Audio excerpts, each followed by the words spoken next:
Hey there. Today we're going to look at how to install texture packs in Minecraft Java. So let's get started. First, open a web browser like Google Chrome.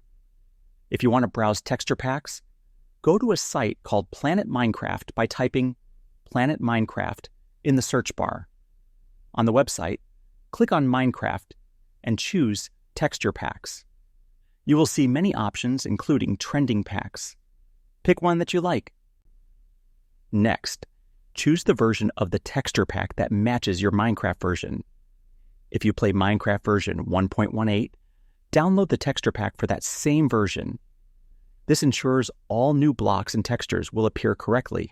After downloading, locate the zip file in your Downloads folder or wherever your browser saves files. Now open Minecraft and click Play.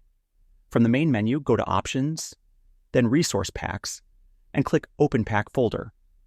Drag the downloaded zip file into this folder.